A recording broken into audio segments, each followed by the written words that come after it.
Good morning. आज हम संज्ञा व्याकरण में संज्ञा का अभ्यास करेंगे।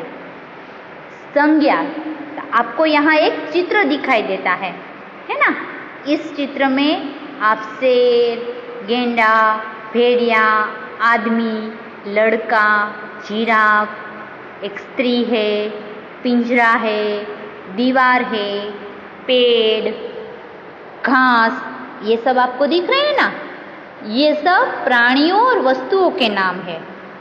संज्ञा का मतलब है नाम, नाउन, जिसको इंग्लिश में नाउन कहते हैं और हिंदी में संज्ञा कहते हैं।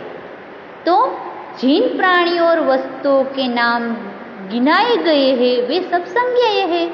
इसमें सिंह है, हाथी है, जिराफ है, लड़का है, स्त्री है, घास है, ये सब हमें दिखाई देते हैं ना। ये सब नाम है। नाम यानी संज्ञा। कोई भी प्राणियों और वस्तुओं के नाम को हम संज्ञा कहेंगे। तो उसकी प्रॉपर डेफिनेशन क्या है? तो कि किसी वस्तु, प्राणी, गुण, दशा और भाव के नाम को हम संज्ञा कहेंगे। किसी वस्तु, कोई भी चीज हो, उसका नाम हो तो वो संज्ञा है। कोई भी एनिमल्स का नाम हो तो वो संज्ञा है। गुण यानी अच्छे गुण, बुरे गुण। दशा यानी कि बूढ़ा है, बच्चा है, यंग है। तो ये सब और भाव, अपने अंदर के भाव, ये सब को हम संज्ञा कहेंगे। किसी वस्तु, प्राणी, गुण, दशा और भाव, इन सब के नाम को हम संज्ञा कहेंगे। तो आपको कैसे पता चलेगा कि संज्ञा कैसे पहचानी जाती है? तो यहाँ हमें प्रकार दिए गए हैं। संज्ञा के पहले हम 3 प्रकार पढ़ेंगे। तो सबसे पहले समझ में 3 प्रकार है। कौन से प्रकार? तो कि जातिवाचक संज्ञा, जिसको कहते हैं कॉमन नाउन। व्यक्तिवाचक संज्ञा, जिसको कहते हैं प्रॉपर नाउन। भाववाचक संज्ञा, जिसको इंग्लिश में कहते हैं एब्स्ट्रैक्ट नाउन। तो आपको कोई शब्द दिया जाए एग्जाम में और आपको पूछा जाए कि ये कौन सी संज्ञा है, तो आपको पहले 3 प्रकार याद रखने हैं।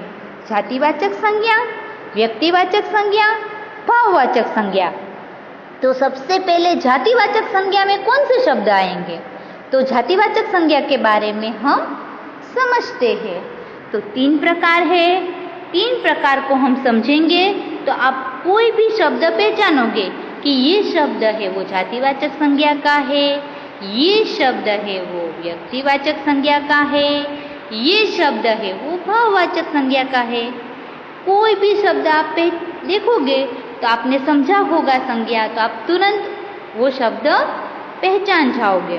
ओके, तो सबसे पहले हम जातिवाचक संज्ञा के बारे में समझेंगे। जातिवाचक संज्ञा, जिन संज्ञा शब्दों से एक ही प्रकार की सभी वस्तुओं और प्राणियों का बोध होता है, उन्हें जातिवाचक संज्ञा कहते हैं। तो जातिवाचक संज्ञा में एक ही प्रकार के सभी प्राणी होंगे, एक ही प्रकार की सभी वस्तुएं होगी, उसका हमें बोध यानी पता चलता है, एक ही प्रकार की होगी। जैसे मैं एग्जांपल देती हूँ, घोड़ा। तो घोड़ा कितने सारे होते हैं? हाथी कितने होते? एक हाथी नहीं होता, कितने सारे हाथी होते हैं। तो हाथी हमें याद आएगा कि जिसकी सूंड होती है, जो बड़ा होता है, 4 पैर होते हैं। बकरी, तो कितनी सारी बकरी होती है। पुस्तक, तो कोई एक पुस्तक नहीं होती, एक ही प्रकार की कितनी सारी पुस्तकें होती है। फिर घड़ी, तो एक ही घड़ी नहीं होती, अलग अलग प्रकार की कितनी सारी घड़ियां होती है। मूर्ति, एक ही भगवान की मूर्ति नहीं होती, कितनी सारी मूर्तियां होती है। पेड़, एक ही पेड़ नहीं होता, नीम का पेड़, गुलमोहर का पेड़, आम का पेड़, कितने सारे पेड़ होते हैं ना। तो एक ही प्रकार की सभी वस्तुओं और प्राणियों जिसका नाम है उसे हम संज्ञा कहेंगे। हाथी, तो कि जातिवाचक संज्ञा। शेर, तो कितने सारे शेर होते हैं, जातिवाचक संज्ञा। लड़का, कितने सारे लड़के होते हैं। जातिवाचक संज्ञा स्त्री, कितनी स्त्री होती है, एक स्त्री नहीं होती, तो वो आएगा जातिवाचक संज्ञा में। तो कि जिन संज्ञा शब्दों से एक ही प्रकार की सभी वस्तुओं और प्राणियों का बोध होता है वो आएगा जातिवाचक संज्ञा में। दूसरा है व्यक्तिवाचक संज्ञा, प्रॉपर नाउन। तो प्रॉपर नाउन व्यक्तिवाचक संज्ञा किसे कहते हैं?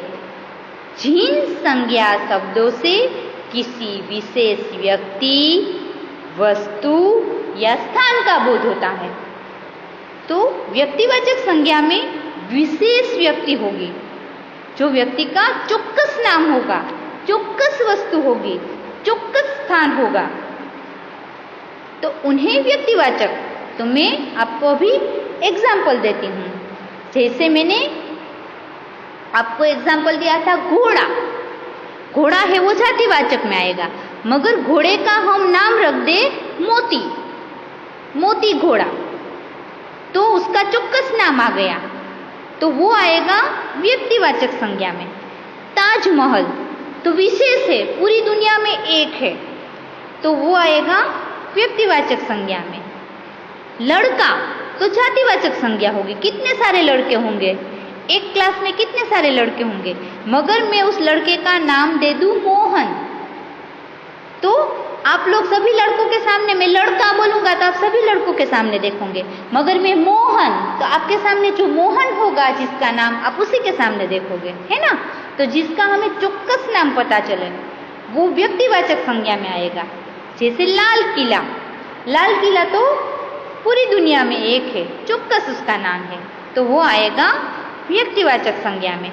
मैं बोलूं नदी, तो नदी तो कितनी सारी है, गंगा, यमुना, गोदावरी, कृष्णा, कावेरी, तो वो जातिवाचक में आएगी। मगर मैं नदी का चौक्कस, गंगा नदी, नदी का नाम दे दूं गंगा, तो उसका चौक्कस नाम आ गया, तो वो आएगा जातिवाचक संज्ञा में। आ गया समझ में? अभी नेक्स्ट है भाववाचक संज्ञा। तो भाववाचक संज्ञा क्या है? जिन संज्ञा शब्दों से मन के द्वारा अनुभव किए जाने वाले भावों का बोध होता है। जिन संज्ञा शब्दों से मन के द्वारा अनुभव किए जाने वाले भावों का बोध होता है। हमारे अंदर कुछ भाव होता है, हमारे अंदर से कुछ भाव होगा जिसको अनुभव किया जा सकता है, महसूस किया जा सकता है, तो वो सब आएंगे भाववाचक संज्ञा में। भाववाचक संज्ञा में कैसी चीज आएगी?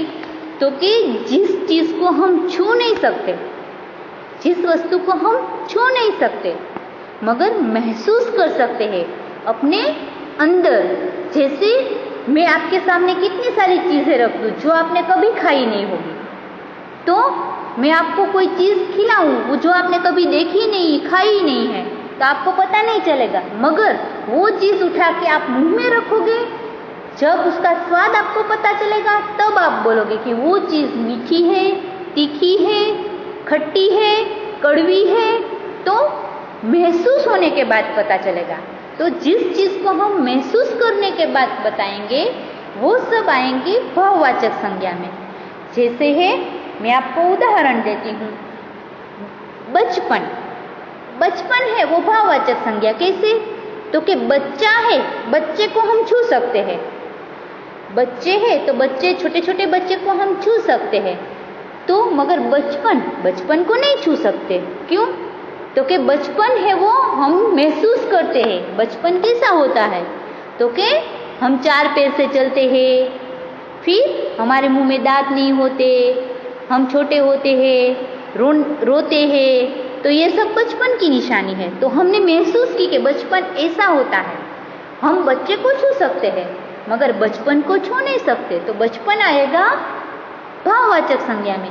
जैसे बुढ़ापा, बूढ़े व्यक्ति को हम छू सकते हैं, बूढ़े व्यक्ति को हम देख सकते हैं, छू सकते हैं, मगर इसका बुढ़ापा है वो कैसे पता चला?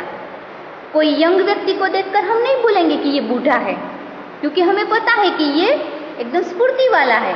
बूढ़े को देखकर ही हम बोलेंगे ये बुढ़ापा है उसका। कैसे हमें पता चला बुढ़ापा का? तो कि हमने महसूस किया है कि बूढ़े व्यक्ति हमारे अंदर का भाव है, हम अंदर से जानते हैं कि बूढ़े व्यक्ति चल नहीं सकते, लाठी के सहारे चलते हैं, बाल सफ़ेद हो जाते हैं, दांत गिर जाते हैं, है ना। तो ये सब हम महसूस करने के बाद जिस शब्द का पता चले वो सभी शब्द भाववाचक संज्ञा में आएंगे। जैसे वीरता है, बचपन है, सेवा है, सुंदरता, सुख, भलाई, मिठास, गरीबी, कोमलता, पवित्रता, सच्चाई, ठंड, चालाकी, अच्छाई, उदारता, सज्जनता, ये सब शब्द जिसको हम महसूस कर सकते हैं, जिसको हम अंदर से महसूस कर सकते हैं। हम गरीब को छू सकते, गरीब व्यक्ति को छू सकते हैं, गरीबाई को छू नहीं सकते। गरीबाई को हम महसूस करेंगे, गरीब कोई किसी पैसे वाले आदमी को देखकर हम ये नहीं करेंगे गरीबाई है, नहीं करेंगे, क्योंकि हमें पता है, हमें महसूस हुआ है उसके पास बंगलो है, गाड़ी है, पैसा है, तो वो श्रीमंत होगा। मगर गरीबाई तो अंदर से महसूस होगा। गरीबाई किसे कहते हैं? तो कि जिसके पास पैसे नहीं होते, झोपड़े में रहते हैं, कपड़े पहनने को नहीं होते, वो गरीबाई होती है। तो जिस शब्द को हम अंदर से महसूस कर सकते हैं वो सभी शब्द भाववाचक संज्ञा में आएंगे। तो यहाँ हमने संज्ञा के 3 प्रकार सीखे, जातिवाचक संज्ञा, व्यक्तिवाचक संज्ञा, भाववाचक संज्ञा।